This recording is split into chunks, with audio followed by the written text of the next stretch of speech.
Hello बच्चों, आपका बहुत बहुत स्वागत है आपके अपने YouTube चैनल एसीपी लेक्चर में। बच्चों, ये क्लास 10 का विज्ञान का ठीक है पहला चैप्टर, जिसका नाम रासायनिक अपक्रिया एवं समीकरण है, जिसमें ये लेक्चर नंबर 3 है। बच्चों, आज के इस लेक्चर में हम लोग बहुत ही इंपॉर्टेंट टॉपिक पढ़ने वाले हैं, जिसका नाम ऑक्सीकरण एवं अपचयन अभिक्रियाएं है।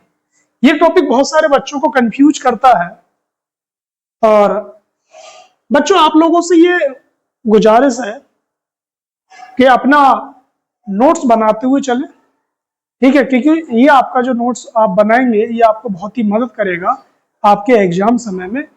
बच्चों, टाइम को बर्बाद ना करते हुए हम लोग स्टार्ट करते हैं आज का टॉपिक।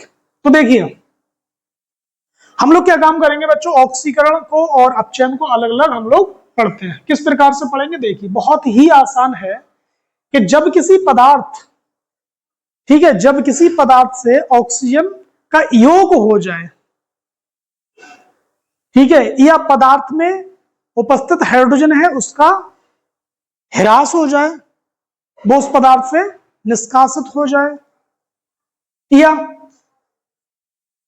पदार्थ से इलेक्ट्रॉनों का निष्कासन हो जाए, ऐसी घटनाएं अगर घटती हैं तो इसको हम लोग क्या कहते हैं, ऑक्सीकरण, या फिर हम इसी को क्या कहते हैं, उपचयन कहते हैं। ठीक है बच्चों, और इधर इसका जस्ट उल्टा है बच्चों। इसमें क्या होता है कि जब किसी पदार्थ से हाइड्रोजन का योग हो जाए, यदि पदार्थ में ऑक्सीजन उपस्थित है उसका ह्रास हो जाए, वो निकल जाए, ठीक है, या इलेक्ट्रॉनों का योग हो जाए, अगर ये सारी घटनाएं घटती हैं, ठीक है, तो हम उसे क्या कहते हैं, अपचयन कहते हैं, अपचयन अभिक्रिया कहते हैं। ठीक है, तो देखिए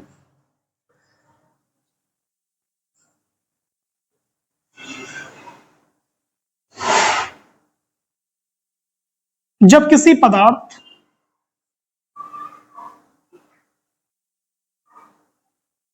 से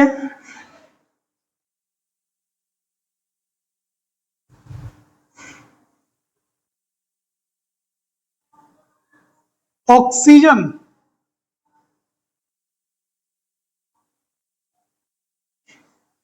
का योग, या बच्चों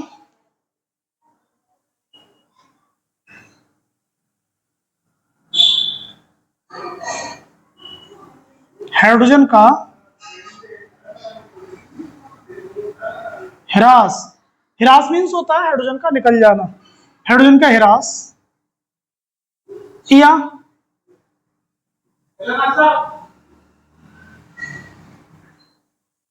इलेक्ट्रॉन का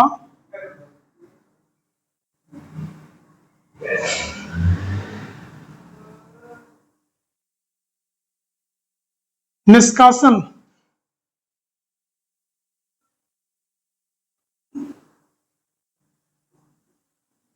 हो जाए, तो इसे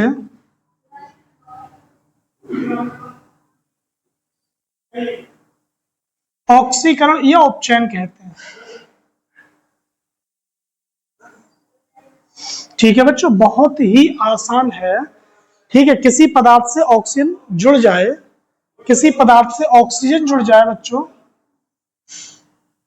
ठीक है, या पदार्थ में हाइड्रोजन हो वो निकल जाए, या इलेक्ट्रॉनों का निष्कासन हो जाए, तो इसे ऑक्सीकरण कहते हैं या फिर उपचयन कहते हैं। बच्चों, इसके लिए हम कुछ एग्जाम्पल की बात करते हैं जो बहुत ही एक प्रकार से आसान एग्जाम्पल है। ठीक है, एग्जाम्पल देखिए बच्चों, देखिए ये कॉपर है, कॉपर को यदि ऑक्सीजन से आप रिएक्ट कराते हो, ठीक है, तो बनता है कॉपर ऑक्साइड, CuO। ये कॉपर है, ऑक्सीजन से रिएक्ट करेगा तो बनेगा कॉपर ऑक्साइड। बच्चों, जो रासायनिक अपक्रिया है तो इसको संतुलित कैसे कर लेंगे, देखिए यहाँ पर ऑक्सीजन कितना दिखाई दे रहा, 2, यहाँ पर ऑक्सीजन कितना, 1 है, तो बच्चों हम क्या करेंगे, इसके मॉलिक्यूल्स 2 बना लेंगे। अब इससे क्या हुआ, यहाँ पर कॉपर भी कितना हो गया, 2, तो यहाँ पर भी कितना लगा देंगे, 2। ठीक है, इस प्रकार से हमने इसको बैलेंस कर लिया। इसका नाम क्या है बच्चों, ठीक है, कॉपर ऑक्साइड, कॉपर ऑक्साइड। ठीक है, ये कॉपर ऑक्साइड बन गया। इसके अलावा ये तो हमने ऑक्सीजन का योग दिखा दिया इस वाली अपक्रिया में। अगली अपक्रिया की हम लोग बात कर लें। ठीक है, कह रहे हैं हाइड्रोजन का ह्रास हो जाए। हाइड्रोजन क्या हो जाए बच्चों? ह्रास हो जाए, हाइड्रोजन निकल जाए। तो मैंने यहां पर हाइड्रोजन सल्फाइड लिया बच्चों, हाइड्रोजन सल्फाइड। ठीक है, और इसकी अभिक्रिया मैंने करा दी है बच्चों आयोडीन के साथ। मतलब हाइड्रोजन सल्फाइड की अभिक्रिया मैंने यदि आयोडीन से कराई, ठीक है, तो क्या बनता है बच्चों? हाइड्रोजन आयोडाइड, हाइड्रोजन आयोडाइड बनता है। ठीक है, अब यहां पर हाइड्रोजन भी 2 है, आयोडीन भी 2 है, तो हाइड्रोजन आयोडाइड के कितने मॉलिक्यूल्स बनते होंगे? 2 बनते होंगे। और सल्फर, जिसको हम लोग गंधक कहते हैं, वो इस प्रकार से अलग हो जाता होगा। तो यहां पर आपने देखा, ठीक है, इस पदार्थ में जो हाइड्रोजन था उसका क्या हो गया है? निष्कासन हो गया है। ठीक है, हाइड्रोजन सल्फाइड से हाइड्रोजन का निष्कासन हुआ। तो ये हमने देखा। तीसरा है कि इलेक्ट्रॉन का निष्कासन हो जाए। जैसे मान लो कोई भी पदार्थ है, ठीक है, अगले हम लोग एग्जाम्पल की बात कर लें। तो बच्चों जैसे मेरे पास में ये सोडियम धातु है, बच्चों सोडियम धातु है, और यदि सोडियम धातु से एक इलेक्ट्रॉन का निष्कासन हो जाए, इस प्रकार से हमने एक इलेक्ट्रॉन को निष्कासित कर लिया है। और बच्चों ये आप ठीक है जानते होंगे और पता होना भी चाहिए कि अगर हम किसी उदासीन परमाणु से, न्यूट्रल एटम से, ठीक है, इलेक्ट्रॉन जितने निकालते हैं तो उस पर उतना ही प्लस चार्ज आता है। क्यों आता है मैं आपको बता दूं बच्चों। अभी इस पर कोई चार्ज नहीं है, तो इसमें जितना इलेक्ट्रॉन होगा उतना ही क्या होगा बच्चों? प्रोटॉन होगा। ठीक है, इसलिए क्या ये न्यूट्रल है। अब यहां पर हमने क्या काम किया? इलेक्ट्रॉन को निकाला है। ठीक है, तो क्या होगा? इलेक्ट्रॉन बच्चों क्या हो जाएगा? कम हो जाएगा, है ना। और प्रोटॉन क्या हो गया होगा? बढ़ गया होगा। कितना प्रोटॉन बढ़ा होगा? 1 प्रोटॉन बढ़ा होगा। तो यहाँ पर आप क्या लिख सकते हैं? आप यहाँ पर लिख सकते हैं इलेक्ट्रॉन लेस देन प्रोटॉन। ठीक है, कितना प्रोटॉन ज्यादा होगा इलेक्ट्रॉन से? 1 प्रोटॉन ज्यादा होगा। ये जो प्लस हम लोग लगाते हैं ना, वो इस वजह से लगाते हैं, इससे ये पता लगता है कि इसमें से इलेक्ट्रॉन कितना, ठीक है, निकल गया है। तो बच्चों ये है ऑक्सीकरण या फिर उपचयन। यहां पर एक नोट पॉइंट है बच्चों, यहां पर नोट पॉइंट ये है, ठीक है, जब किसी पदार्थ का ऑक्सीकरण होता है, जब किसी पदार्थ का ऑक्सीकरण होता है तो उसकी ऑक्सीजन संख्या में वृद्धि होती है। कैसे बच्चों? यहां पर कोई चार्ज नहीं है तो इसकी ऑक्सीजन संख्या कितनी है बच्चों? 0 है। और यहां पर कितना है? 1 प्लस है। तो क्या हुई? ऑक्सीजन संख्या में क्या हो गई? वृद्धि हो गई है। ठीक है, वृद्धि हो गई है। और मैं और आपको बता दूं, ठीक है, यहाँ पर ये कॉपर धातु है, तो यहाँ पर इसकी ऑक्सीजन संख्या कितनी है बच्चों? 0 है। और यहाँ पर अगर आप निकालेंगे तो इसकी ऑक्सीजन संख्या कितनी आएगी? 2 प्लस आएगी। कितनी आएगी बच्चों? 2 प्लस आएगी। तो यहाँ पर भी क्या हुआ? एक प्रकार से ऑक्सीकरण, सॉरी, क्या हुआ? एक प्रकार से ऑक्सीकरण, अर्थात ऑक्सीकरण संख्या में वृद्धि हो रही है। जब ऑक्सीकरण संख्या में किसी पदार्थ के, ठीक है, वृद्धि हो जाए तब भी वो घटना क्या कहलाती है? ऑक्सीकरण या फिर उपचयन। ठीक है, ऐसे आप यहाँ पर भी देख सकते हैं। जैसे बच्चों यहाँ पर हाइड्रोजन सल्फाइड है, हाइड्रोजन सल्फाइड है, तो यहाँ पर इसकी ऑक्सीजन संख्या अगर आप देखेंगे तो +1 होगी बच्चों, +1, और ठीक है +1 2, और इस पे जो चार्ज आएगा वो 2- आएगा। ठीक है, फिर इसके बाद में क्या है? तो यहाँ पर क्या है बच्चों? +1 ही है इसकी ऑक्सीजन संख्या, और यहाँ पर क्या है? 1- है, लेकिन इसकी ऑक्सीजन संख्या क्या है बच्चों? 0 है। मुक्त अवस्था में तत्वों की ऑक्सीजन संख्या 0 होती है बच्चों। ठीक है, ये एक्स्ट्रा एक्टिविटी है, अच्छा लगे तो अच्छी बात है, ना लगे तो कोई बात नहीं। ठीक है, तो यहाँ पर क्या है? आपने देखा यहाँ पर सल्फर की ऑक्सीजन संख्या कितनी बच्चों? ठीक है, माइनस है। और यहाँ पर कितनी हो गई? 0, अर्थात क्या हुई है? वृद्धि हो गई है। ऐसे ही ठीक है, यहाँ पर सल्फर की ऑक्सीजन संख्या में क्या होगी? अगले चल के वृद्धि हो गई है बच्चों। ठीक है, तो मैंने आपको यहाँ पर ये बताया कि जब, ठीक है, किसी पदार्थ की ऑक्सीजन संख्या में, ऑक्सीजन संख्या में क्या हो जाए? वृद्धि हो जाए, तब भी वहां पर क्या होता है? एक प्रकार से ऑक्सीकरण होता है। ठीक है, अब आइए बच्चों हम लोग अपचयन की बात करना है। बिल्कुल बच्चों ये जस्ट उल्टा है, बिल्कुल उल्टा। ठीक है, कैसे? कि किसी पदार्थ से हाइड्रोजन का योग हो जाए, या इलेक्ट्रॉनों का योग हो जाए, या पदार्थ में उपस्थित जो ऑक्सीजन है उसका निष्कासन हो जाए। बच्चों यहां पर जिसका निष्कासन हो रहा है उसमें उनका योग होगा। यहां पर जिसका योग हो रहा है वहां पर उसका क्या होगा, निष्कासन होगा। ठीक है, तो देखिए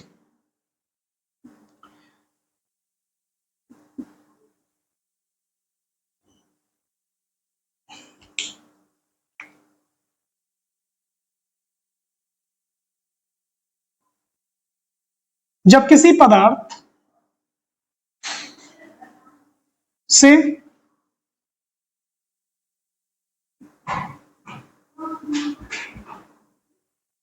हाइड्रोजन का योग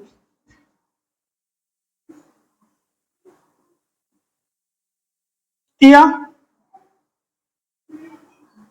इलेक्ट्रॉनों का योग योग या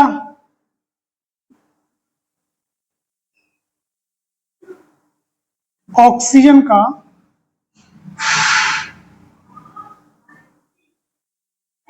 निष्कासन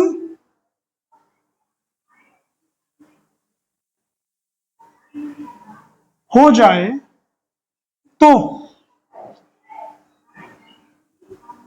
इसे अपचयन कहते हैं। तो इसे अपचयन कहते हैं। बहुत आसान बच्चों, कि किसी पदार्थ से हाइड्रोजन का योग हो जाए या फिर इलेक्ट्रॉनों का योग हो जाए और ऑक्सीजन का निष्कासन हो जाए। ठीक है बच्चों, इसलिए मैंने इसको एक साथ में लिखा है जिससे आपको कोई भी परेशानी ना हो। ठीक है, एक आप याद कर ले एक डेफिनेशन और उधर उसको पलट दे, उल्टा कर दे, तो वो भी डेफिनेशन आपको याद हो जाएगी। ठीक है, तो देखिए हम यहाँ पर कुछ एग्जाम्पल की बात करते हैं। जैसे जैसे हाइड्रोजन का योग, एग्जाम्पल देखते हैं बच्चों। ठीक है, हाइड्रोजन का योग, जैसे हाइड्रोजन की अभिक्रिया किससे करा दी बच्चों, क्लोरीन से, तो बनेगा HCl, लेकिन कितना बनेगा, 2 बन जाएगा। ठीक है, तो आपने देखा यहाँ पर क्या हो रहा है, हाइड्रोजन का योग हो रहा है। ठीक है, हाइड्रोजन का योग हो रहा है। अब दूसरा कह रहे हैं इलेक्ट्रॉनों का योग हो जाए, इलेक्ट्रॉनों का योग हो जाए। जैसे मैं इसी एग्जाम्पल को ले लेता हूं बच्चों, जैसे मान लो ठीक है ये मेरे पास में सोडियम आयन है, इस पे एक प्लस चार्ज है, और अगर मैं इसको कितना इलेक्ट्रॉन दे दूंगा, एक दे दूंगा। ठीक है, तो ये इलेक्ट्रॉन जब ये गेन कर लेगा, ग्रहण कर लेगा, ठीक है, अभी क्या है बच्चों, यहाँ पर इलेक्ट्रॉन कम है किससे, प्रोटॉन से, और जितना इलेक्ट्रॉन कम है उतना इलेक्ट्रॉन अगर हम इसको दे दें, ठीक है, तो ये बन जाएगा एक प्रकार से सोडियम। अभी तो ये सोडियम आयन था, इसको हम इलेक्ट्रॉन दे रहे हैं। ठीक है, और इलेक्ट्रॉन उसको दे देंगे तो क्या बनेगा, सोडियम धातु, सोडियम धातु बन जाएगी। अब क्या है बच्चों, यहाँ पर इलेक्ट्रॉन जितना था उतना ही कितना है, प्रोटॉन, इसलिए इस पर कोई चार्ज नहीं आएगा। ठीक है, तो यहाँ पर क्या हुआ, इलेक्ट्रॉनों का योग हो गया है बच्चों। ठीक है, अब दूसरा कह रहा है ऑक्सीजन का निष्कासन हो जाए। ठीक है, इस बात को भी हम लोग यहाँ पर ठीक है लिखते, तो अगले हम लोग एग्जाम्पल की बात करते हैं बच्चों। अगला एग्जाम्पल देख लीजिए। ठीक है, अगला एग्जाम्पल तो किस प्रकार से, जैसे हमने जिंक ऑक्साइड को लिया बच्चों, और जिंक ऑक्साइड की अभिक्रिया यदि हम किससे करा दें, कार्बन से करा दें। जिंक ऑक्साइड की क्रिया यदि हम ऑक्साइड जिंक ऑक्साइड की अभिक्रिया यदि हम कार्बन से करा देंगे बच्चों, ठीक है, तो बनेगा कार्बन मोनोऑक्साइड, कार्बन मोनोऑक्साइड, और जिंक क्या हो जाती है बच्चों, अलग हो जाएगी। तो आपने यहां पर देखा कि इस पदार्थ में जो ऑक्सीजन थी, ठीक है, वो जिंक से क्या हो रही है, अलग हो रही है ना, निष्कासित हो रही है पदार्थ से।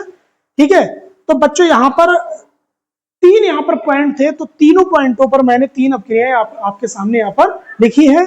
बहुत ही आसान है, उम्मीद करते हैं आप जिंदगी में कभी भी इसको नहीं भूल सकते। ठीक है, तो आप क्या काम करेंगे बच्चों, आप इसका स्क्रीनशॉट ले लीजिए और इसका आप नोट्स अच्छे तरीके से बनाइए।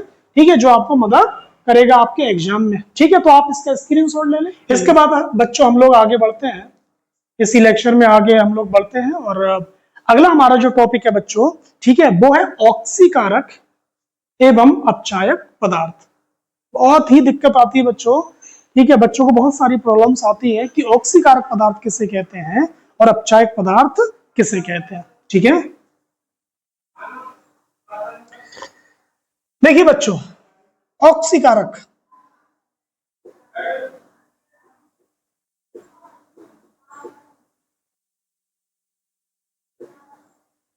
एवं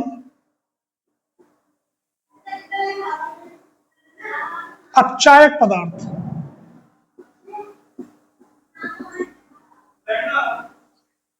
ठीक है बच्चों, अगला जो आपका टॉपिक है वह ऑक्सीकारक तथा अपचायक पदार्थ कौन होते हैं। देखिए बच्चों, इनको भी आप लोग क्या एक साथ पढ़ते हैं जिससे आपको आसान हो जाए।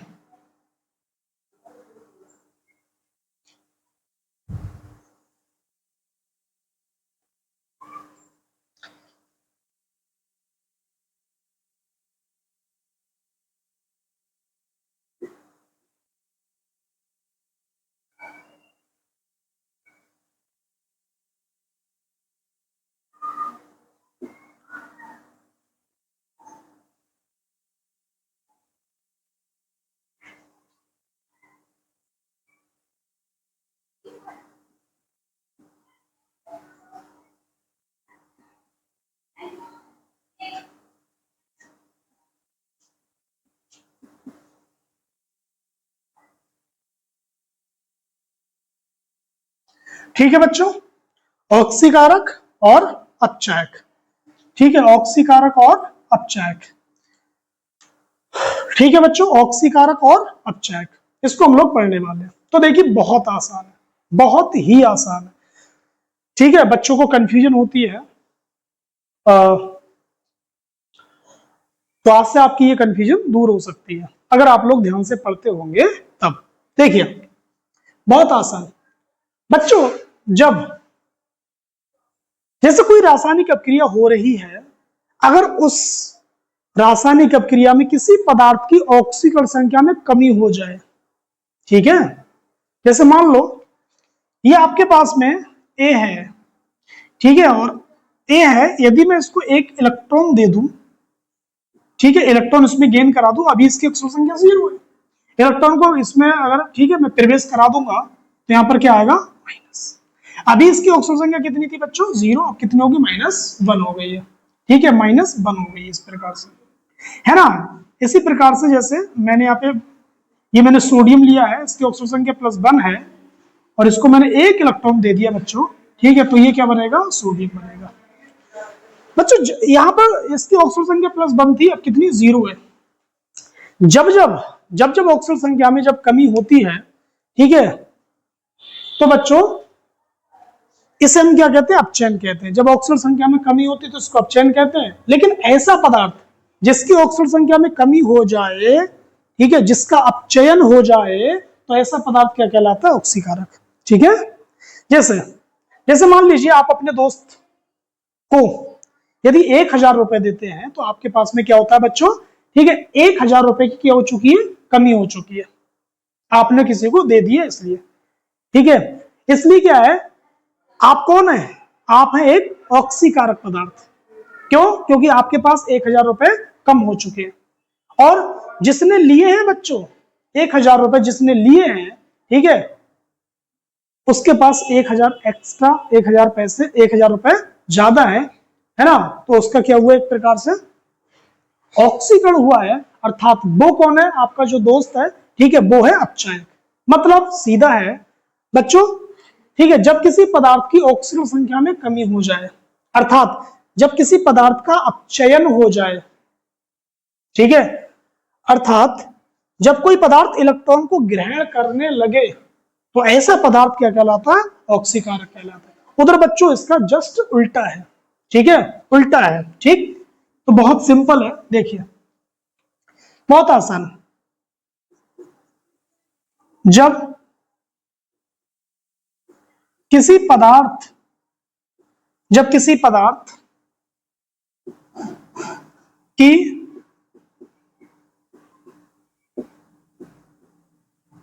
ऑक्सीकरण संख्या में कमी हो जाए, ऐसे आप लिख सकते हैं, ऑक्सीजन संख्या में कमी होना अपचयन कहलाता है। ठीक है, कमी हो जाए, अर्थात उसका अपचयन हो जाए,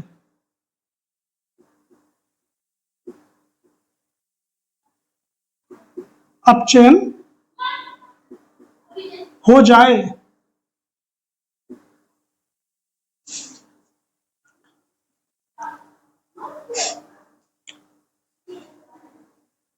अर्थात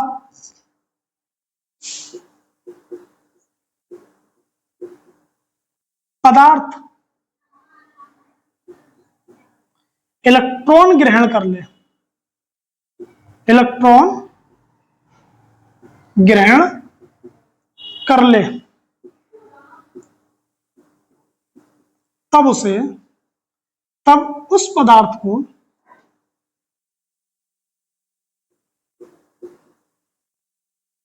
पदार्थ को बच्चों ऑक्सीकारक कहते हैं।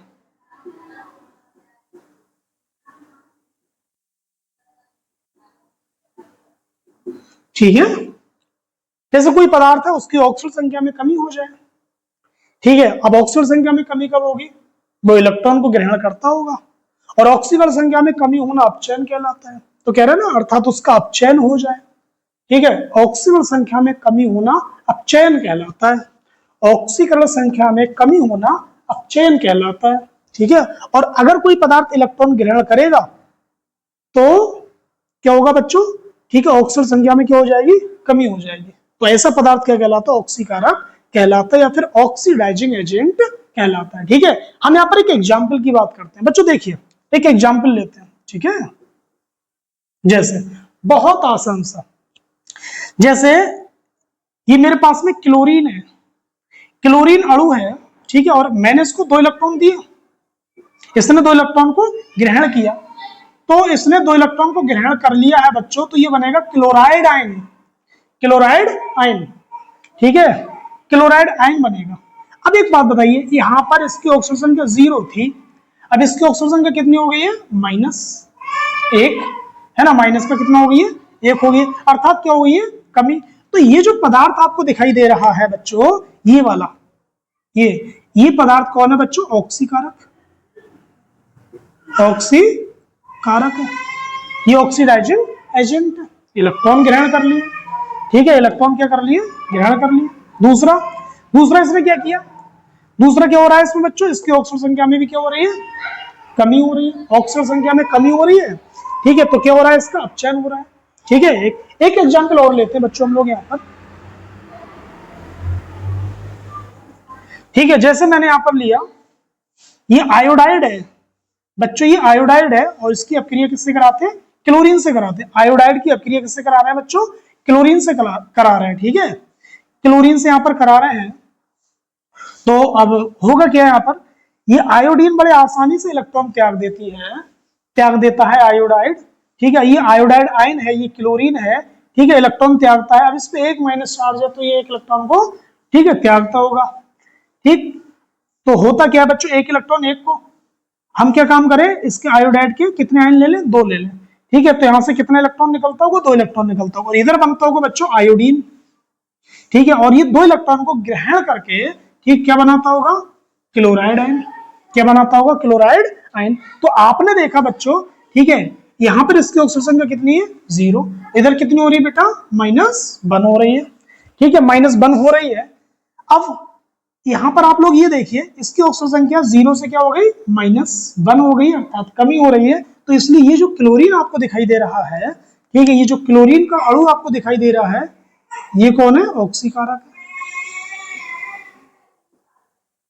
ये ऑक्सीकारक।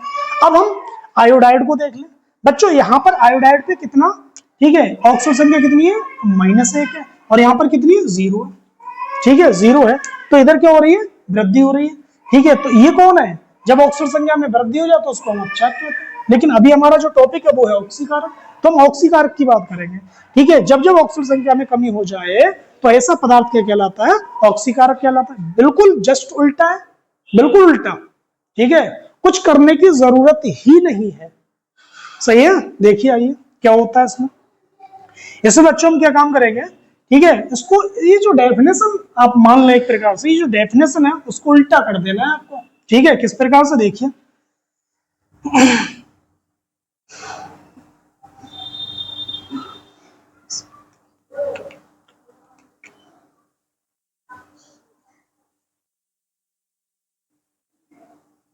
जब किसी पदार्थ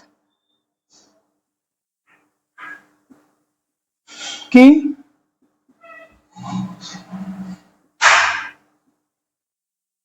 ऑक्सीकरण संख्या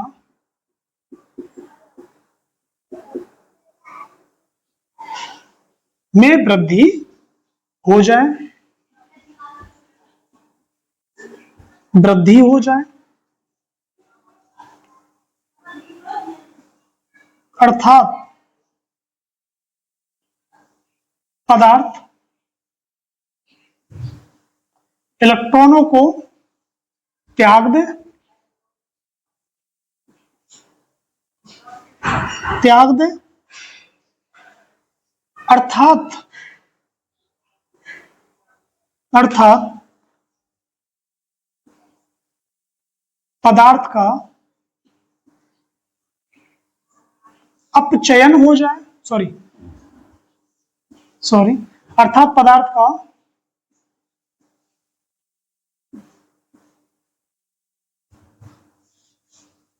ऑक्सीकरण हो जाए, तो उस पदार्थ को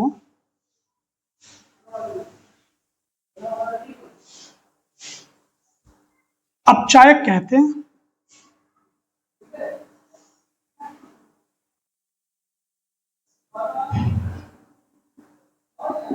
अपचायक कहते हैं। बिल्कुल जस्ट उल्टा बच्चों, ठीक है, जस्ट उल्टा है। इसमें जो होता है उधर आपको क्या कर देना है, उल्टा कर देना है। कुछ एग्जाम्पल देखते हैं, ठीक है। इसमें दो बातें हैं तो दो बातों पे हम दो एग्जाम्पल लेते हैं बच्चों, ठीक है। इस प्रकार से जैसे मान लीजिए यहां पर हमारे पास में सोडियम है, ठीक है, और अभी क्या है बच्चों, इसमें जितना इलेक्ट्रॉन है उतना ही क्या है, प्रोटॉन है, इसलिए इसकी ऑक्सीजन संख्या कितनी है, 0। अगर हम सोडियम धातु से एक इलेक्ट्रॉन ऐसे करके ये निकाल लेंगे, ठीक है, तो आप समझदार हैं, आप जानते हैं इलेक्ट्रॉन कम हो जाएगा किससे, प्रोटॉन से, और उतना ही इलेक्ट्रॉन कम रहेगा, ठीक है, प्रोटॉन से, अर्थात उतना प्रोटॉन ज्यादा रहेगा इलेक्ट्रॉन से जितना इलेक्ट्रॉन आपने निकाल दिया। सिंपल सी बात है। तो कितना इलेक्ट्रॉन निकाला, एक, तो इसमें चार्ज क्या आएगा, 1+, अर्थात 1+, ये +1 है ना। तो इस पदार्थ ने क्या काम किया बच्चों, इलेक्ट्रॉन को त्याग दिया, तो इसकी ऑक्सीजन संख्या में क्या हो रही है, वृद्धि। ऑक्सीजन संख्या में क्या हो रही है बच्चों, वृद्धि हो रही है। और ऑक्सीजन संख्या में जब वृद्धि होती है तो ऐसा पदार्थ क्या कहलाता है, अपचायक कहलाता है, ऑक्सीडाइज रिड्यूसिंग एजेंट कहलाता है, ठीक है। ये एग्जाम्पल हो गया। तो ये वाला जो मैं सोडियम जो आपके सामने है, ठीक है, ये क्या होगा, एक तरीके से कौन होगा बच्चों, अपचायक। कौन होगा बच्चों, अपचायक, ठीक है। एक एग्जाम्पल और लेते हैं बच्चों, ठीक है। अगले एक एग्जाम्पल की बात हम और करते हैं। देखिए अगला एग्जाम्पल क्या है बच्चों, ये मेरे पास में बच्चों ये फेरिक आयन है। फेरिक आयन की अपक्रिया हम लोग कराते हैं आयोडाइड से, आयोडाइड से करा लेते हैं बच्चों, ठीक है।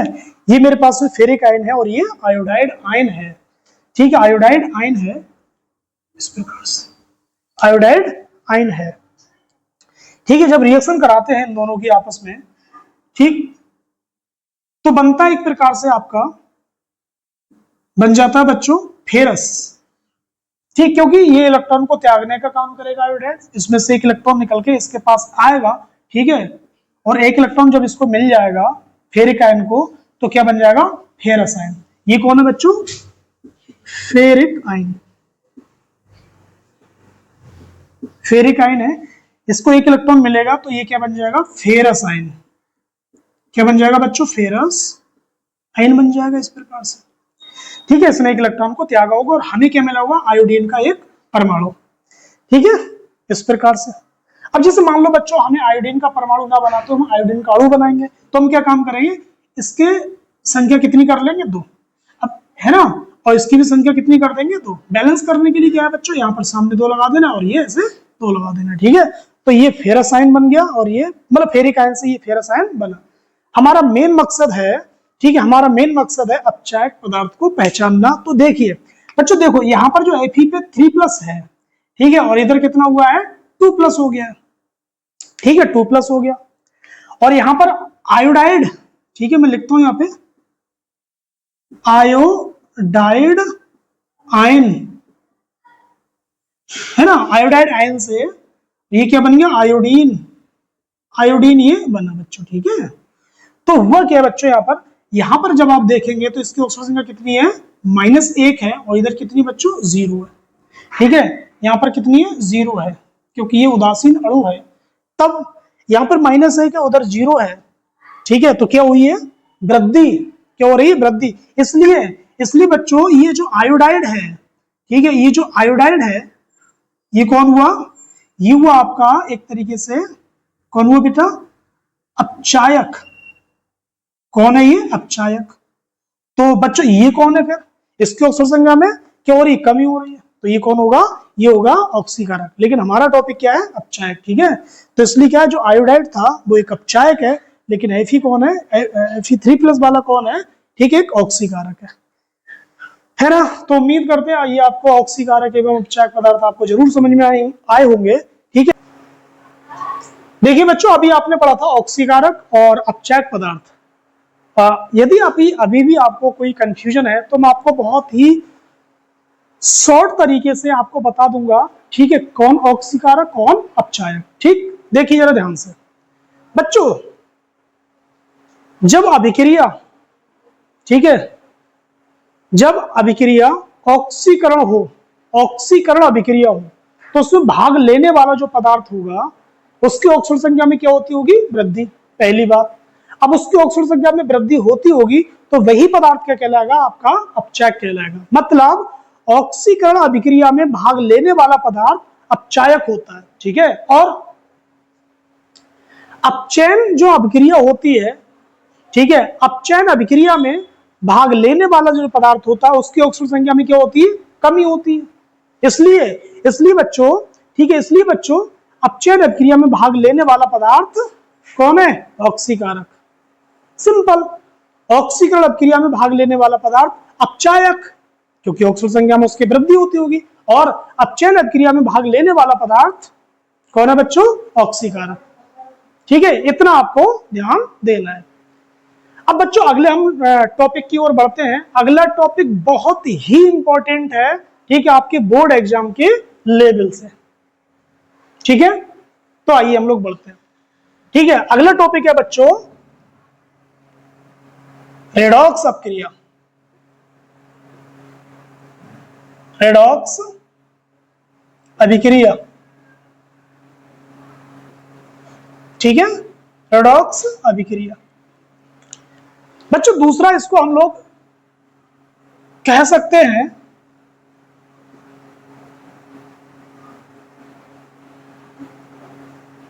ऑक्सीकरण अपचयन अभिक्रिया,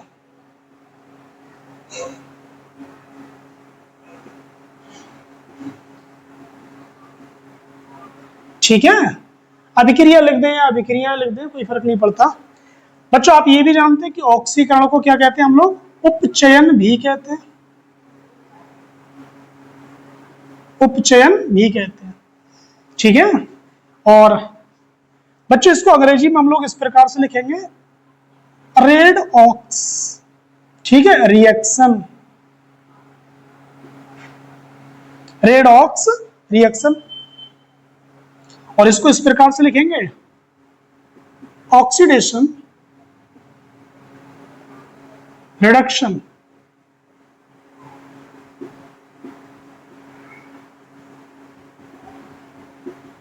रिएक्शन। अब बच्चों देखिए ये रेडॉक्स कहां से आया बच्चों, इसलिए रेडॉक्स आया, ठीक है। रेडॉक्स शब्द किससे बना है, इन दोनों से मिलकर बना। कैसे करके बना, ध्यान दें, देखिए कैसे बना। ये है रेड, ठीक है, ये शब्द क्या है बच्चों, रेड, और ये क्या है बच्चों, ऑक्स, रेड ऑक्स। अर्थात नाम से पता चल रहा है कि ये ऐसी अभिक्रिया होगी जिसमें ऑक्सीकरण और अपचयन दोनों अभिक्रिया एक साथ क्या होती होंगी, पूर्ण होती होंगी। इसलिए ऑक्सीकरण अपचयन अभिक्रिया ना कहते हुए इसको शॉर्ट में क्या बोल रहे हैं, रेडॉक्स अभिक्रिया। देखिए red ox, red reduction, ox oxidation, इसलिए हो गया रेडॉक्स अभिक्रिया। तो बच्चों बहुत ही आसान है कि ऐसे रासायनिक अपक्रिया, ठीक है, जिसमें ऑक्सीकरण और अपचयन दोनों अर्ध अपक्रियाएं, ठीक है बच्चों, दोनों अर्ध अपक्रियाएं एक साथ पूर्ण होती हैं, तो ऐसी अभिक्रिया को हम लोग क्या कहते हैं, रेडॉक्स अभिक्रिया कहते हैं। ठीक है, चलो आइए इसकी डेफिनेशन के बारे में हम लोग लिखते हैं। जब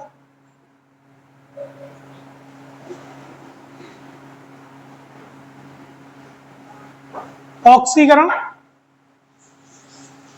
एवं अपचयन अर्ध अपक्रियाएं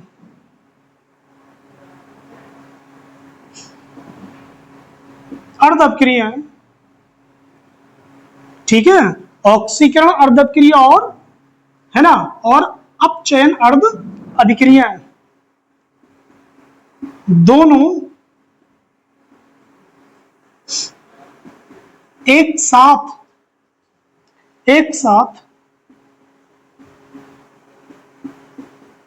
पूर्ण होती हैं तो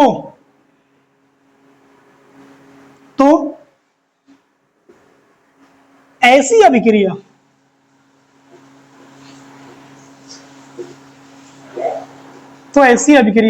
क्या कहलाती है बच्चों, रेडॉक्स अभिक्रिया कहलाती है।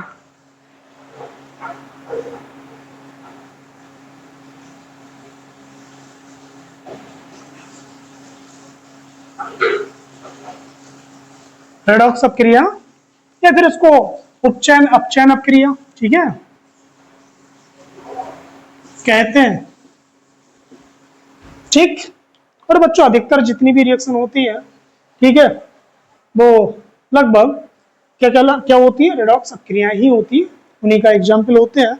ठीक, कुछ एग्जाम्पल की हम लोग बात करते हैं। देखिए एक एग्जाम्पल लेते हैं बच्चों ये कॉपर सल्फेट विलयन है। ठीक है, कॉपर सल्फेट विलयन में जब दानेदार जिंक को हम लोग डालते हैं, जब जिंक की अभिक्रिया कराते हैं तो बनता है जिंक सल्फेट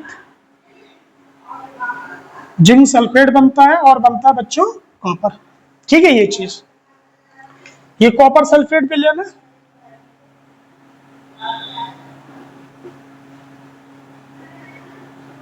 कॉपर सल्फेट विलयन है और बच्चों ये क्या है, जिंक, और ये जिंक सल्फेट। ठीक है, जिंक सल्फेट, और ये विस्थापित हो जाता है कौन, कॉपर। ठीक है, इस प्रकार से तो ये अभिक्रिया जो आपको स्क्रीन पे दिखाई दे रही है, ठीक है, वो है एक रेडॉक्स अभिक्रिया का एग्जाम्पल। बच्चों आइए देखते हैं, ठीक है, इसमें कौन अभिक्रिया ऑक्सीकरण है और कौन अपचयन अभिक्रिया है। ठीक, तो देखिए जरा बेटा, अभी मैंने बताया इसकी ऑक्सीजन संख्या कितनी है बच्चों, 0 है। यहां अगर इसकी ऑक्सीजन संख्या निकालेंगे तो आएगा 2+, है ना। तो बच्चों यहां पर आप देखिए इसकी ऑक्सीजन संख्या कितनी होगी, 2+।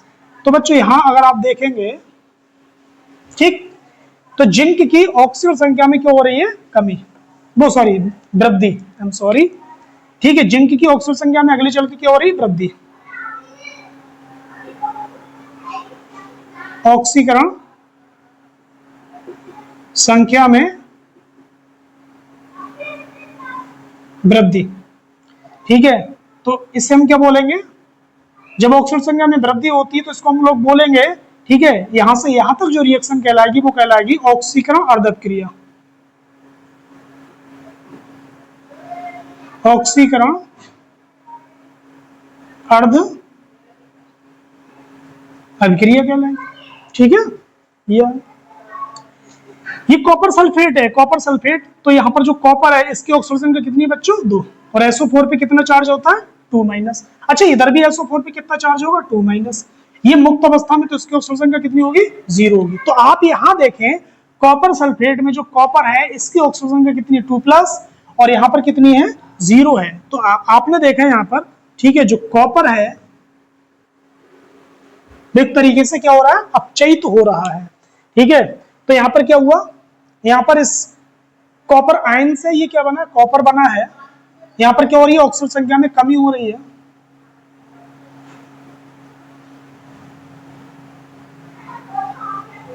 ऑक्सीकरण संख्या में क्या हुई बच्चों, कमी। जब ऑक्सीजन संख्या में कमी हो जाए, ठीक है, तो क्या हुआ, ये अभिक्रिया कौन सी कहलाएगी बच्चों, ये कहलाएगी अपचयन। अपचयन, अर्ध अभिक्रिया। अब बच्चों देखिए, ये आपको जो बोर्ड पे आपको अभिक्रिया दिखाई दे रही है वो तो एक ही अभिक्रिया है, लेकिन इसमें दो अभिक्रिया छिपी थी। ठीक है, एक था ऑक्सीकरण और दूसरा अपचयन। ठीक है, तो इसलिए हम इसको क्या बोलेंगे, रिडॉक्स अभिक्रिया, क्योंकि इसमें ऑक्सीकरण भी अभिक्रिया हो रही है और इसमें अपचयन भी अभिक्रिया हो रही है, दोनों अभिक्रिया एक साथ पूर्ण हो रही है। तो उम्मीद करते हैं बच्चों, उम्मीद करते हैं बच्चों, ठीक है, कि आज का ये जो लेक्चर है वो आपको जरूर समझ में आया होगा। और इसके अगले लेक्चर में हम लोग, ठीक है, इससे रिलेटेड कुछ क्वेश्चनों को हल करने वाले हैं और अगले लेक्चर में हम लोग पढ़ने वाले हैं बच्चों विकृत गंधता। ठीक है, विकृत गंधता और पढ़ने वाले धातुओं का संचारण। ठीक है, और यदि वीडियो बच्चों आपको समझ में आता है, ठीक, तो इस वीडियो को शेयर कर लें, चैनल को सब्सक्राइब कर लें। ठीक है, और ये बच्चों ये वीडियो ऐसे बच्चों को जरूर शेयर कर दें, ठीक है, जो बच्चे कोचिंग नहीं पढ़ते हैं। ठीक, बस आज के लिए इतना ही काफी। धन्यवाद।